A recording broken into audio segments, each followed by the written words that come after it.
Flamengo e Corinthians, os dois times que têm as maiores torcidas do Brasil. Como andam as finanças dos dois clubes? Afinal de contas, qual o poder de fogo no mercado que tem corintianos e rubro-negros? César Grafietti, se você não sabe, ele é o maior especialista no assunto finanças de clubes de futebol no Brasil. É dele a responsabilidade de liderar a equipe que faz aquele detalhadíssimo relatório anual sobre os balanços dos clubes de futebol. E mastigam direitinho ali tudo pra gente. Todas as informações relevantes estão contidas nesses relatórios que são lançados anualmente, sempre depois dos balanços, que são publicados obrigatoriamente até abril. Então lá para junho, julho, todo ano, somos presenteados com esses relatórios que fazem com que nós, na imprensa, você, torcedor, entendam, todos nós, possamos entender a realidade financeira de cada um dos clubes. Mas ele fez um artigo, escreveu um artigo no site Infomoney, o link está aqui embaixo, na descrição do vídeo. E nesse artigo, o César Grafietti explica em detalhes o momento do Flamengo e do Corinthians nas finanças com orçamento para 2022. Vamos falar sobre isso nesse vídeo que tem apoio e patrocínio de Outsider Tours. A Outsider Tours leva você à final da Liga dos Campeões, também leva você à final da Copa Libertadores e a Copa do Mundo, isso mesmo. Vamos lá, Liga dos Campeões em São Petersburgo, na Rússia, você pode entrar em contato com a Outsider Tours, todas as instruções aqui na descrição do vídeo e comprar o seu pacote para ver a final do maior torneio de clubes do planeta. Se você quiser a Copa do Mundo, também pode se programar já, para viajar até o Catar pela Outsider Tours e acompanhar a seleção brasileira e muito mais. Ingressos para Jogos do Brasil, hospedagem e passagem aérea nos pacotes que você pode adquirir em até 10 vezes sem juros, tá? E quem me segue nas redes consegue 10% de desconto. Você procura Outsider e fala, eu sou seguidor do Mauro César, eu acesso o youtube.com/Mauro César, quero meu desconto de 10%. Vai ter.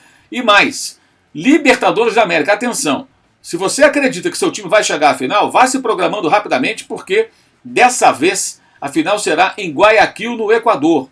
Não existem voos diretos para essa cidade equatoriana partindo do Brasil. Ou seja, a logística será mais complicada e com uma agência que prepara pacotes específicos para essa final, né, seja ela qual for, você tem condições de se programar melhor e fazer uma viagem, digamos assim, menos cansativa, complicada, né? Porque tem conexão, você tem que ir para o Panamá, ou então ir para o Peru, ou para algum outro país sul-americano que tem ali voos para Guayaquil, não é nada simples. Eu estive em Guayaquil há muito tempo atrás, numa cobertura de seleção brasileira, lá nos anos 90, e já era difícil, até hoje, não tem voo direto. Você tem que ir para algum lugar na América do Sul, na América Central, de lá você vai fazer a conexão para a cidade equatoriana de Guayaquil. Então procure a Outsider Tours e faça a sua programação, inclusive financeira, claro, vendo lá quanto vai custar, pagando direitinho, já que finanças, né, esse é o tema desse nosso vídeo. Vamos falar então aqui sobre o que o César Grafietti escreveu no site Infomoney, você já vê aí. Corinthians, Flamengo e seus orçamentos para 2022, uma diferença considerável. Escreve César Grafietti, repito o link para esse texto inteiro do César, você encontra aqui na descrição desse vídeo. Ele faz uma detalhada análise dessa situação envolvendo os clubes de maiores torcidas no futebol do Brasil. Aqui, por exemplo, falando do Corinthians, ele fala sobre o crescimento, né, que o orçamento prevê nas receitas, 32%, com aumento de bilheteria, e ele frisa que não está claro se permanecerá ou não com o clube esse dinheiro, porque o acordo de reestruturação da dívida do estádio com a Caixa ainda não foi assinado, né, por conta do volta do público aos jogos, então essa expectativa. Né? Ele fala aqui dos patrocínios, que seguem crescendo, mas ainda com um pouco mais que a reposição da inflação, destaque para a negociação de atletas, negócio cada vez mais difícil de ser mensurado, né? Tudo isso dentro do orçamento do Corinthians. Ele frisa aqui ainda o César que nos direitos de transmissão é importante lembrar que em 2021 houve cerca de 40 milhões que eram referência a 2020. É verdade, a temporada invadiu o ano, então houve dinheiro entrando em 2021, mas era referente ao ano anterior, isso com todos os clubes. Na prática, o valor de 2022 representa um aumento de 15%, ele frisa. Nos custos, o que vemos é um aumento de 15% em pessoal em relação a 2021, ou seja, o orçamento prevê custos maiores com o pessoal. Considerando que no ano passado houve lançamentos não recorrentes pelas rescisões contratuais de alguns atletas, o número de 2022 significa então um crescimento real bem maior que os 15% apontados. Atenção, despesas financeiras em forte alta pelo aumento da taxa Selic e porque incidem sobre o montante da dívida na casa de 1 bilhão, sem nenhuma expectativa de redução. Esse é um ponto importante. Ele fala aqui sobre isso. O orçamento não aponta nenhuma expectativa de redução e frisa para a questão do aumento da Selic, né, e as despesas financeiras, são juros, etc., que acabam tornando as coisas complicadas quando você não tem a expectativa de reduzir minimamente a sua dívida, no caso, a dívida do clube, a dívida do Corinthians, que é muito grande de fato, né. Na sequência aqui, né, o Grafietti fala o seguinte, escreve o seguinte: com tantos riscos, olhar o resultado é irrelevante. E atenção, o Corinthians apresenta um orçamento que tem como objetivo o momento. Não há sinal de que o clube esteja trabalhando para reduzir suas dívidas, pois os valores que sobram são irrisórios, frente ao tamanho do passivo. Além disso, trabalha com pouca margem, de forma que corre riscos além do que seria o ideal. Na sequência, Grafietti fala do Flamengo. Frisa aqui que o Flamengo trabalha com um crescimento de receitas bem mais modesto, na ordem de 9%, e frisa que cabe a mesma explicação para receitas de transmissão, pois 2021 há receitas de 2020, como eu falei. Fazendo um ajuste, o crescimento esperado para 2022, então, é de 11%. Frisa Grafietti que o Flamengo trabalha com crescimento em todas as linhas, e o mais importante o de patrocínios, considerando que bilheteria e sócio-torcedor estavam impactados no ano passado pelos estádios fechados. A negociação de atletas vem abaixo de 2021, mas segue sendo um tema de difícil previsão. E ele frisa que, infelizmente, aí, atenção Flamengo, o clube não detalha os custos e despesas e nos cabe informar que não dá para fazer maiores análises. Flamengo, vamos detalhar melhor isso aí no seu balanço, né? O balanço do Flamengo sempre é muito detalhadinho, mas aqui está faltando esse tipo de detalhamento. Seria bom tê-lo. E ele acrescenta que o número cresce ligeiramente acima das receitas totais. Porém, o ponto de destaque é o tamanho do EBITDA. EBITDA é uma sigla em inglês, né? Que traduzido para o português significa lucros antes de juros, impostos, depreciação e amortização, né? Então, frisa aqui o Grafietti para esse aspecto, que é sempre muito importante nas análises, né? O tamanho do EBITDA é muito relevante, né? E maior que as receitas de grande parte das equipes da Série A do brasileiro. Atenção, hein? Só o EBITDA do Flamengo superando as receitas de muitos times de primeira divisão.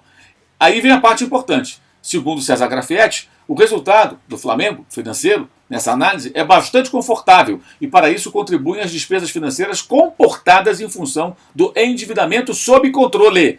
O item que o clube apresenta e merece destaque é o do endividamento, ele acrescenta, porque não basta olhar as contas do ano, mas como elas refletem na estrutura geral do clube, que é medida pelo tamanho do endividamento.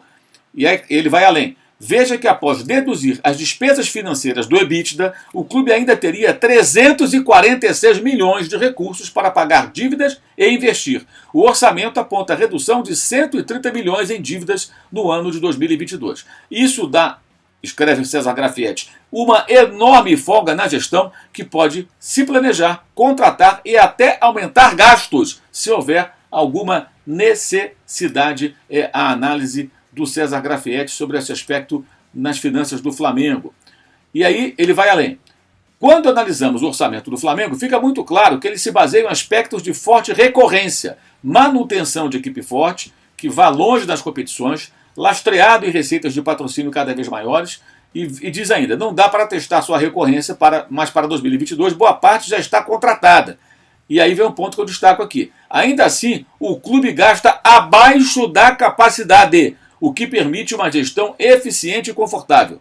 E vai mais adiante. Há riscos, obviamente, mas não atingir as metas esportivas ou negociar menos atletas que o esperado, o cenário negativo, digamos assim, diz o César, ainda assim há espaço para eventuais correções de rota. E aí, olha que ponto importante, especialmente quando vemos que as dívidas estão perto de 30% das receitas, quando boa parte dos clubes deve muito mais do que um ano de receitas. Esse é um ponto importante, gente. Quando a dívida supera mais do que você fatura no ano inteiro, a situação é muito ruim, muito perigosa. E alguns clubes devem várias vezes o faturamento anual. O Flamengo tem uma dívida alta, mas o faturamento dele é muito elevado. Então, as dívidas do clube hoje, elas estão, frisa Grafietti, em torno de 30% daquilo que ele fatura. Ou seja, o Flamengo tem um endividamento que é muito confortável. E o problema não é ter dívida. O Corinthians tinha uma dívida em torno de 111 milhões de reais quando foi campeão de tudo há quase uma década, de tudo que sempre sonhou. Era uma dívida pequena e controlada. De repente, ela disparou, o que é lamentável, né, do ponto de vista da gestão, o que aconteceu com as finanças do Corinthians depois de um determinado momento, com as dívidas disparando tremendamente, né? E um ponto aqui que é importante também, que ele frisa, né? Ele mostra que os valores de EBITDA orçados e após a dedução das despesas financeiras, e frisa que é importante lembrar que nem todas as despesas financeiras precisam ser pagas. Algumas são apenas correção de saldo de dívida, que significa o aumento de valores a serem pagos no futuro.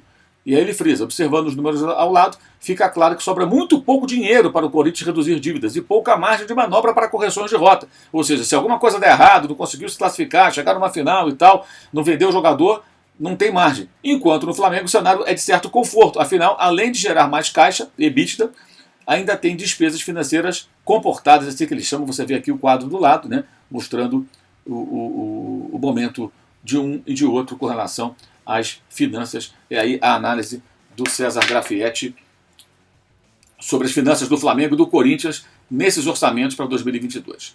Então, fica aqui o convite. O texto do César está na íntegra no link que você vê aqui embaixo na descrição do vídeo. E também na descrição do vídeo você entra em contato com a Outsider Tours, os meios pelos quais você vai conversar com o pessoal da Outsider e pode planejar aí a sua ida ao Catar na Copa do Mundo, ou da final da Liga dos Campeões, ou a Copa Libertadores da América em Guayaquil, no Equador. Não esqueça, entrando em contato com eles, diga, eu sou seguidor do Mauro César nas redes sociais, eu acompanho o Mauro César no youtube.com/Mauro César no canal. Então, você vai conseguir um descontinho também ao comunicar que chegou até eles por intermédio aí dos nossos contatos aqui via YouTube e redes sociais. É isso, valeu, saudações.